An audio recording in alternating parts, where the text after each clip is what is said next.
Notifiable disease அப்படின்னு பார்த்தீங்கன்னா, ஒரு நோய் எந்த ஏரியாவில் இருக்குது, அது வந்து முக்கியமாக அது தொற்று நோயை தான் வந்து இவ்வளோ நாள் நம்ம வந்து நோட்டிஃபையபிள் டிசீஸ் அப்படின்னு சொன்னோம். அதோட காரணம் என்ன, அந்த காரணத்தை கண்டறிந்தால் அந்த ட்ரீட்மெண்ட்டை நம்மளால் கரெக்டாக பண்ணிவிட்டு நோயை குணப்படுத்த முடியும். இதுதான் நோட்டிஃபையபிள் டிசீஸ். கேன்சர் வந்து இவ்வளோ நாள் வந்து நான் நோட்டிஃபையபிள் ஆர் நான் கம்யூனிகபிள் டிசீஸில் இருந்தது. அதனால் அது நோட்டிஃபையபிள் டிசீஸாக இல்லை.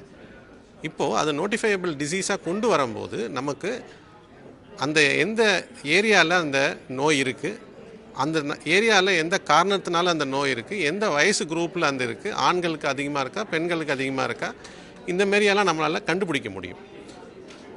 இந்த டேட்டாவை நம்ம எடுக்கும்போது அந்த ஏரியாவுக்கு எந்த அளவுக்கான கேன்சர் ஸ்க்ரீனிங் ப்ரோக்ராம் கொண்டு வரணும், எந்த மாதிரியான கேன்சர் ட்ரீட்மெண்ட் ஃபெசிலிட்டிஸை கொண்டு வந்தால் புற்றுநோயை தடுக்க முடியும், புற்றுநோயை குணப்படுத்த முடியும் அப்படிங்கிற ஒரு டேட்டாலாம் நமக்கு வரும். தமிழ்நாடு கவர்மெண்ட் இந்த புற்றுநோய் ஒரு நோட்டிஃபையபிள் டிசீஸ் அப்படிங்கிறத 2012 கொண்டு வந்திருக்காங்க.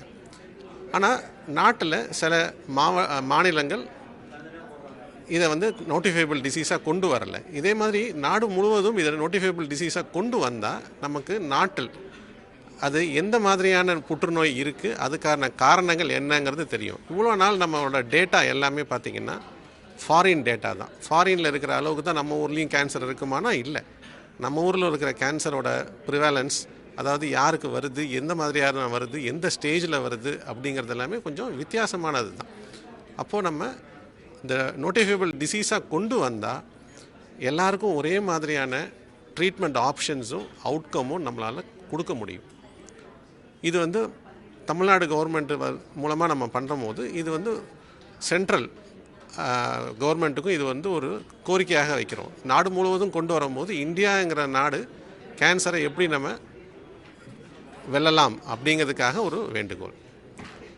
இந்த டேட்டா எப்படி வருதுன்னு பார்த்திங்கன்னா, இப்போ நமக்கு இதோட ப்ரைவேட் ப்ராக்டிஸ்லேயோ எங்களோட தனிப்பட்ட இதுலேயோ பார்க்கும்போது ஒரு ஏரியாவிலேருந்து கேன்சர் பேஷண்ட்ஸ் நிறையா வராங்க அப்படிங்கிறது நம்ம தெரியலாம். சென்னை மாதிரியான ஒரு பெரிய ஊர்லேருந்து கேன்சர் பேஷண்ட்ஸ் வராங்க அப்படிங்கும்போது இது ஒரு பறந்து விரிந்த ஒரு இடம். அப்போ நமக்கு எங்கே வேணாலும் வரலாம். இதே சமயம் ஒரு காயல்பட்டினம் அப்படிங்கிற ஒரு சின்ன டவுன்லேருந்து ஒரே டைமில் ஒரு 10 பேர் வராங்க அப்படின்னா அந்த சின்ன ஊருக்கு ஏன் அந்த அவ்வளோ கேன்சர் இருக்குது, ஸோ ப்ரிவேலன்ஸ்ன்பாங்க, 100க்கு இத்தனை பேருக்கு கேன்சர் இருக்குது அப்படின்னா சென்னையிலேக்கும் அந்த ஊருக்கும் நிறைய வித்தியாசங்கள் இருக்குது.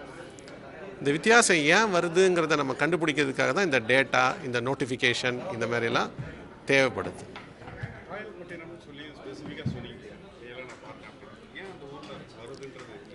அது நம்மளால் கண்டுபிடிக்க முடியாது. ஏன்னா காயல்பட்டினம் அது தூத்துக்குடி பக்கத்தில் இருக்கிற ஒரு ஊர்.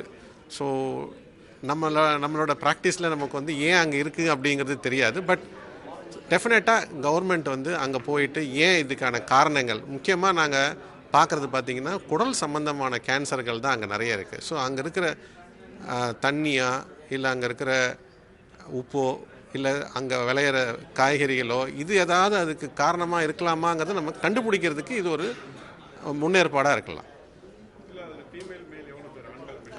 இது ரெண்டுமே ஈக்குவலாக தான் வராங்க அங்கே காயல்பட்டினம். அந்த என்னென்னா நான் சொன்னபடி 100ல் ஒருத்தருக்கு தான் சென்னையில் வருதுன்னா அங்கே 100க்கு 10 பேருக்கு அங்கே கேன்சரோட அறிகுறிகள் நிறைய இருக்குது. ஒரு உதாரணத்துக்கு சொல்கிறேன். ஸோ நார்மல் பாப்புலேஷனோட அங்கே ஒரு 10 மடங்கு அதிகமாக இருக்குது. இது என்னோட நார்மல் அப்சர்வேஷன், என்கிட்ட வர பேஷண்டோட டேட்டா வச்சு சொல்கிறேன். ஒரு சின்ன ஊருக்கு இவ்வளோ பேரா அப்படிங்கிற மாதிரி தான் நம்ம யோசிக்கிறோம். இதில் என்ன ஆராய்ச்சி பண்ண முடியும் அப்படின்னா, இது காரணங்கள் என்ன. ஸோ புற்றுநோய் அப்படிங்கிறது மல்டி ஃபேக்டோரியல், நிறைய காரணங்கள் வரலாம். பட் இந்த ஏரியாவில் உங்களுக்கு ஏன் வருதுங்கிறத கண்டுபிடிச்சா அதை நம்ம தடுக்க முடியும். அதே மாதிரி அந்த ஊரில் இருக்கிற மக்கள் அவங்களுக்குள்ளேயே கல்யாணம் பண்ணிகிட்டு இருந்தாங்க, சொந்தக்காரங்களே கல்யாணம் பண்ணாங்கன்னா இது வந்து பரம்பரையாக மரபு வழியாக வரக்கூடிய நோயாங்கிறதையும் நம்ம கண்டுபிடிக்கலாம். ஸோ நம்ம வந்து என்விரான்மெண்டல் இஷ்யூஸ் ஒரு சைடாக இருக்கலாம், டயட்ரி ஹேபிட்ஸ் ஒரு இதாக இருக்கலாம், ஜெனட்டிக் வருது, அதாவது பரம்பரையாக வரக்கூடிய ஒரு வாய்ப்புகள் இருக்கா. ஸோ இது எல்லாமே காரணங்கள் என்னங்கிறத பார்த்து அதுக்கேற்ற மாதிரி நம்ம அவங்கள ட்ரீட்மெண்ட் பண்ணலாம். நான் doctor Suresh, HOD, Apollo cancer centre, Vanagaram.